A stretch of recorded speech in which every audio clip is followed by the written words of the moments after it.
કરવાનું છે આપણે 3નું લિસ્ટ બનાવવાનું છે અને જાદુઈ પથ્થરની જે એક્સરસાઇઝ છે એ તો આપણે યાદ કરીને કરવાની જ છે. સેમ વે આપણે રોજ જ ગ્રેટિટ્યુડ લખીએ છીએ એવી રીતે આપણે ગ્રેટિટ્યુડ લખવાના છે. સો મારે ખાસ કેવું છે કે હેન્ડરેસ બધાના નીકાળી દો અને જે લોકોએ આજે અથવા સવારે ગ્રેટિટ્યુડ લખ્યા છે એ હેન્ડરેસ કરો અને તમે તમારા 3 ગ્રેટિટ્યુડના પોઈન્ટ શેર કરો, જેથી કરીને જે નવા લોકો છે એમને પણ આઈડિયા આવે કે આપણે કેવી રીતના લખવાનું છે. યસ, તો ઉર્મિલાબેન તમને અનમ્યુટ કરો, તમે 3 ગ્રેટિટ્યુડ તમારા શેર કરો. યસ ઉર્મિલાબેન. થેન્ક યુ કોની ભાભી.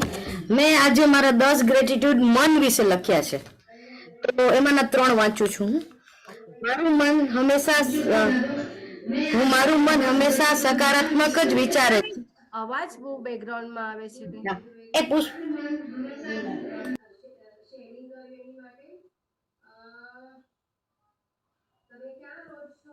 સોરી. કઈ વાત.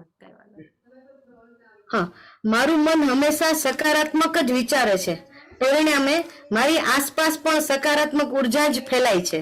તો મારા મન તારો આભાર. મારું મન મેજિક સેશનમાં વધુ ને વધુ લોકોને જોડવાના નવા રસ્તાઓ શોધતું રહે છે અને મેજિક સેશન સાંભળતી વખતે કોઈનું અદ્ભુત શેરિંગ કે કોઈની અસાધારણ ક્વેરી સાંભળીને ખુશ થઈ જાય છે. મારા મન તારો આભાર. મારું મન હંમેશા સારું જ વાંચે છે, લખે છે અને સારું લખતી વાંચતી વખતે ભાવુક થઈ જાય છે. તો મારા મન તારો આભાર. Thank you.